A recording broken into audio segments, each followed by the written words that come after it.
कहते हैं कि अपने लिए तो पूरी दुनिया जी रही है, सही मायने में जी तो वह रहा है जो दूसरों के लिए जी रहा है। ये सब बातें पुरानी लगती हैं और हम में से लगभग प्रत्येक व्यक्ति इन सब बातों को सुन सुनकर बोर हो चुका है। जब कोई व्यक्ति हमसे कहता है कि दूसरों की मदद करो, सबके भले में अपना भला देखो, तो ये सब बातें सुनते ही हमारे दिमाग में आता है कि यह तो कोई बाबा है जो उपदेश दे रहा है। लेकिन अब सोचने वाली बात यह है, क्या सच में ये सब बातें इसीलिए कही गई है क्योंकि एक व्यक्ति खुद पर ध्यान देने के बजाय दूसरों पे ध्यान दे? अगर कोई व्यक्ति दूसरों की मदद करता है तो इससे दूसरों को तो फ़ायदा पहुंचता है, पर क्या मदद करने वाले को भी इससे कोई फ़ायदा होता है? यह सवाल आपके दिमाग में आना एकदम स्वाभाविक है। देखो, जो ये सब बातें कही जाती हैं, जो आपको ज्ञानपूर्ण लगती हैं और उपदेशात्मक लगती हैं, हम इन्हें बार बार सुनकर बोर हो जाते हैं। हम इन्हें बार बार सुनकर बोर क्यों हो जाते हैं? ज़रा इस पे विचार करके देखो। एक आदमी बोर कब होता है? एक आदमी बोर तब होता है जब उसे बार बार एक ही चीज़ का सामना करना पड़ रहा हो, वह भी बिना किसी बदलाव के, बिना किसी नएपन के। हम में से अधिकतर व्यक्ति इन ज्ञानपूर्ण बातों को सुनकर बोर हो जाते हैं क्योंकि हम में से अधिकतर व्यक्तियों ने इन सब बातों का पहले से ही अपने दिमाग में एक फिक्स मतलब बना रखा है। अधिकतर व्यक्ति सोचते हैं कि ये उपदेश देने वाले लोग खुद का ध्यान रखने के लिए नहीं कहते और दूसरों को सब कुछ दे देने के लिए प्रेरित करते हैं।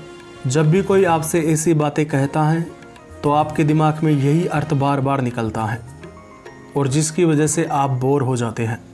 मैं आपकी परेशानी समझता हूँ दोस्त, लेकिन चलो इस बात पे गहरा विचार करके देखते हैं।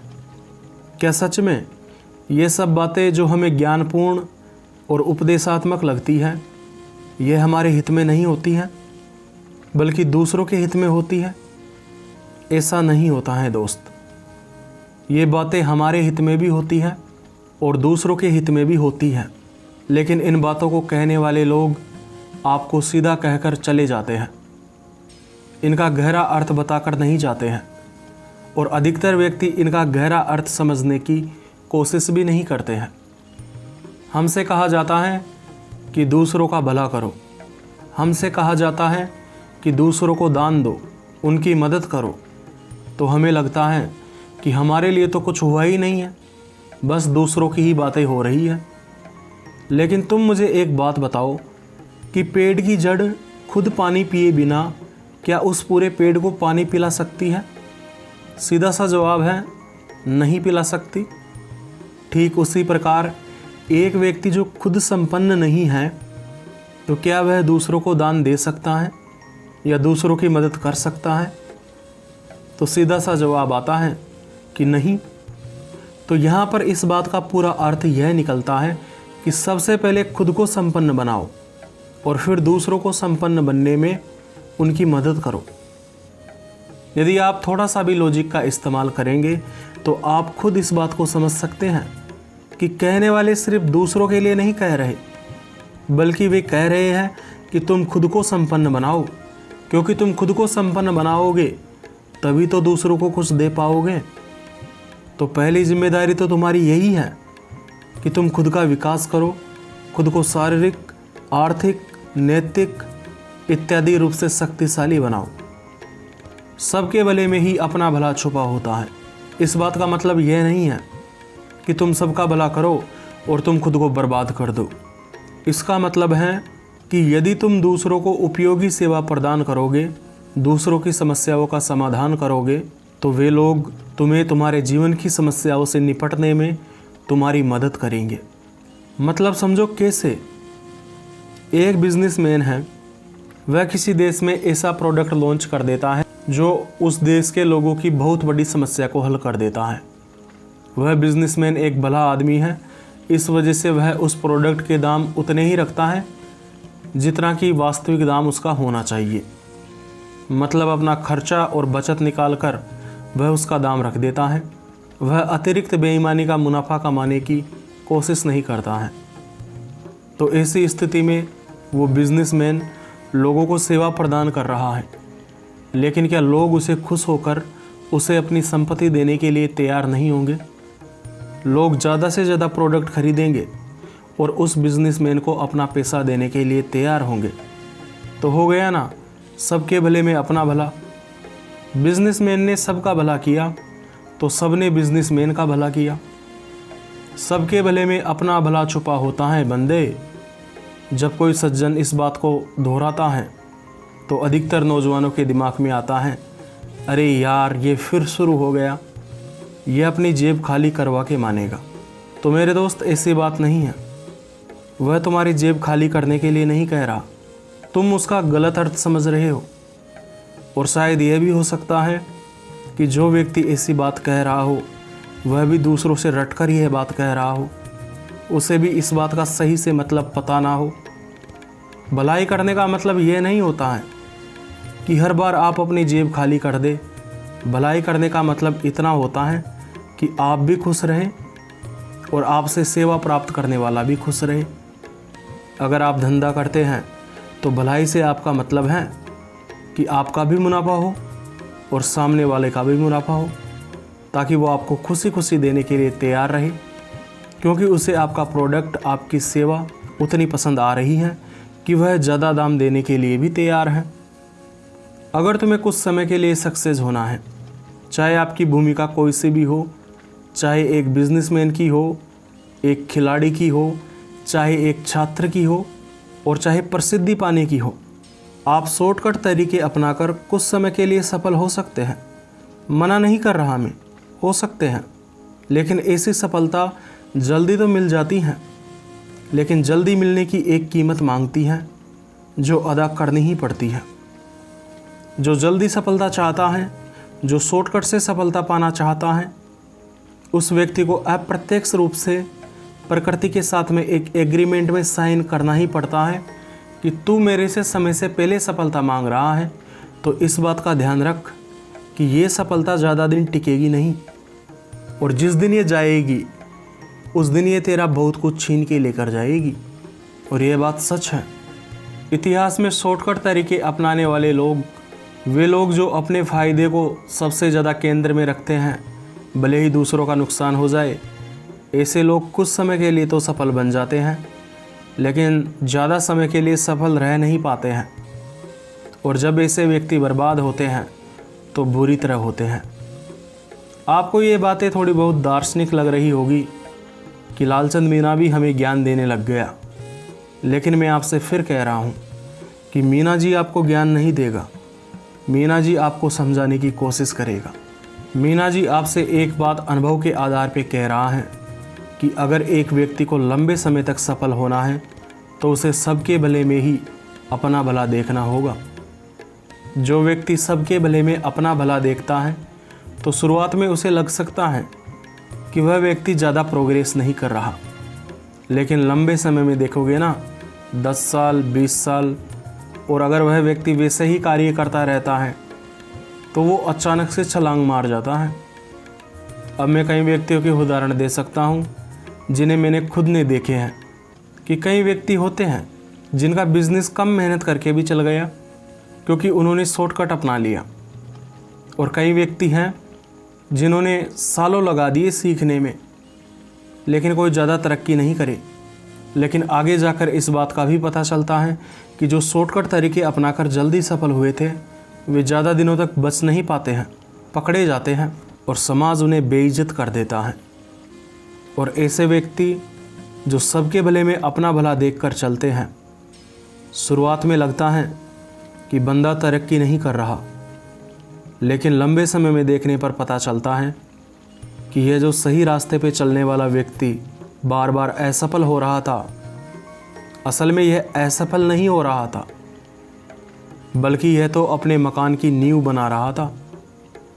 देखो, किसी मकान की नींव कमज़ोर होगी तो उस पर ज़्यादा बड़ा भवन खड़ा नहीं किया जा सकता, लेकिन अगर नींव बहुत गहरी है, मजबूत है, तो उस पर कई मंजिलों तक की बिल्डिंग तैयार की जा सकती है। जिस मकान की नींव छोटी होती है तो शुरुआत में ऐसा लगता है कि मकान तेज़ी से बन रहा है और जल्दी पूरा हो रहा है, और जो मकान जिसकी नींव बड़ी और मजबूत बनाई जाती है उसके बारे में लगता है कि यह काम तो बहुत धीरे हो रहा है। इधर एक मकान खड़ा हो जाता है और उधर केवल एक नींव तैयार होती है। तो इस घटना को लंबे समय के दृष्टिकोण से देखने पर पता चलता है कि वह मकान जिसकी नींव छोटी थी वह 1 मंजिल, 2 मंजिल, 3 मंजिल बना के रुक गया, लेकिन वह मकान जिसकी नींव बहुत ज़्यादा गहरी और मजबूत थी वह बिल्डिंग पे बिल्डिंग खड़ी करता चला गया। कुछ भी व्यर्थ नहीं हो रहा है। अगर सफलता सही तरीके से मेहनत करने के बावजूद भी देरी से मिल रही है तो इसका मतलब है कि वह ज़्यादा स्थायी सफलता है जो आपको मिलने वाली है। वरना बचपन का प्यार मेरा भूल नहीं जाना रे वाले बच्चे को आप जानते हैं। घर जला है मेरा क्या बिगड़ा तेरा, तुझे तो तेरा यार मिल गया, इस वाले बंदे को भी आप जानते हैं। और क्रिस का सुनेगा गाना, इस वाले बंदे को भी आप जानते हैं। मतलब कुछ चीज़ें जल्दी मिल जाती हैं और जल्दी ही चली जाती हैं, यह समझाने की कोशिश कर रहा हूँ। मैं ऐसे नहीं कह रहा कि इन्होंने कुछ गलत किया, इन्होंने कोई गलत रास्ता अपनाया जिसकी वजह से ये वायरल हो गए, लेकिन इन्हें जिस तरीके से सफलता मिली वह रातों रात मिली सफलता थी। उसके पीछे कोई संघर्ष नहीं था। इस वजह से 1 महीने, 2 महीने, 3 महीने बस बात ख़त्म। और कोई व्यक्ति जो पिछले 5 साल से और 10 साल से ईमानदारी से अपना कार्य कर रहा है, सबके भले में अपना भला देखकर मेहनत कर रहा है, तो जब उसे सफलता मिलती है तो लोगों को लगता है कि रातों रात मिल गई, लेकिन उस बंदे की सफलता बहुत लंबी टिकती है दोस्त। और इस बात पे आपको यकीन नहीं हो रहा है ना? नहीं होगा, क्योंकि आजकल गलत चीज़ों का प्रचार ज़्यादा हो रहा है। असल में वे चीज़ें गलत नहीं हैं, लेकिन उनका गलत तरीके से प्रचार किया जा रहा है। मैं कह रहा हूँ कि सबके भले में अपना भला, तो अधिकतर लोग कहते हैं कि अपना भला तो सब भला। असल में जो ये दूसरी वाली बात है कि अपना भला तो सबका भला, मतलब अपना भला कर लो तो सबका भला हो जाएगा, यह बात 2 दृष्टिकोणों से ली जा सकती है। पहला दृष्टिकोण तो यह है कि दूसरे व्यक्ति की फिक्र छोड़कर भले ही उसका नुकसान हो या वह मर जाए, कुल मिलाकर अपना फ़ायदा होना चाहिए। और इसी चीज़ का दूसरा मतलब यह निकलता है, जब हम इसे दूसरे दृष्टिकोण से देखते हैं कि एक व्यक्ति खुद की जिम्मेदारी ले ले, मतलब प्रत्येक व्यक्ति खुद की जिम्मेदारी ले ले, खुद को संपन्न बना ले, समाज के लिए प्रेरणा का स्रोत बनकर दूसरों को भी प्रेरित करे, तो इस हिसाब से यह लाइन भी सही है। लाइन तो एक ही है कि अपना भला तो सबका भला, लेकिन इस लाइन को 2 तरीके से लिया जा सकता है, जो कि मैंने अभी आपको बताए हैं। पहले तरीके में आप दूसरों का नुकसान करने के लिए तैयार रहते हैं और अंत में खुद बर्बाद हो जाते हैं। और दूसरे तरीके में आप खुद को संपन्न बनाते हैं और दूसरों को संपन्न बनने के लिए प्रेरित करते हैं। और इस तरीके के हिसाब से काम करने से आप एक प्रेरणा के स्रोत बन जाते हैं। तो शब्दों के जाल में मत फंसो, शब्दों के पीछे उनका गहरा अर्थ समझने की कोशिश करो। अगर मैं आपको अभी यह बात नहीं बताता तो आप बोलते कि मीना जी आप कभी तो कह रहे हो कि सबके भले में अपना भला, और कभी कह रहे हो कि अपने भले में सबका भला। अब यार दोनों ही बातें सही हैं। इन बातों का फ़ायदा निकलेगा या नुकसान निकलेगा, यह तो इस बात पे निर्भर करता है कि आप इनका अर्थ किस प्रकार से निकालते हो। अर्थ से अनर्थ निकाल देने पर सही बात को दोष दिया जाता है, जबकि असली दोष होता है उस अर्थ निकालने वाले का जो खुद को बहुत बुद्धिमान समझता है कि उसका अर्थ तो गलत हो ही नहीं सकता। प्रत्येक व्यक्ति को किसी चीज़ का अर्थ निकालते वक्त अपने अंदर यह विनम्र स्वभाव रखना चाहिए कि हाँ, मेरा मतलब गलत भी हो सकता है। मुझे दूसरों की बातें सुनने के लिए भी तैयार रहना चाहिए और दूसरों के दृष्टिकोणों से भी चीज़ों को समझने का प्रयास करना चाहिए। फिर अपना एक नया दृष्टिकोण बनाना चाहिए। अगर इस तरीके से काम करोगे तो आपके जीवन की काफ़ी सारी समस्याएं सुलझ जाएंगी। और यदि आप इस तरीके से काम करते रहे तो सच कह रहा हूँ, ये जो ज्ञानी व्यक्ति, उपदेश देने वाले व्यक्ति जो आपको बोर करते हैं, यही आपका मनोरंजन बनने लग जाएंगे। आप उनके बारे में कहने लग जाओगे कि यार ये बातें सही कहते थे, बस फ़र्क इतना था कि हमारे समझ में नहीं आ रही थी। असल में हम समझने के लायक नहीं थे, इस वजह से ये बातें हमें बोरिंग लगती थी। अरे भाई, जब किसी व्यक्ति को कोई गेम खेलना ही नहीं आता और आप उस व्यक्ति से उस गेम को खेलने के लिए कहोगे तो उसे तो वह गेम बोरिंग ही लगेगा। लेकिन आप किसी ऐसे व्यक्ति से गेम खेलने के लिए कहे जो उस गेम का एक्सपर्ट हो, तो वह तो मज़े से गेम खेलेगा। वह तो कहेगा कि एक के बाद में एक चैलेंज आने दो। तो यार, ज़िंदगी के गेम को समझना तो सीखो, खेलना तो सीखो। बेशक खेलने में मज़ा आएगा। तो इस प्रकार आपको यह बात समझ में आ गई होगी कि ये सब बातें अच्छे व्यक्तियों को मूर्ख बनाने के लिए नहीं कही जाती, बल्कि इसीलिए कही जाती हैं ताकि एक व्यक्ति स्वयं का और दूसरों का भला कर सके। तो उम्मीद करता हूँ आज की बात आपको समझ में आ गई होगी। मुझे इतना ध्यान लगाकर सुनने के लिए आपका दिल से धन्यवाद।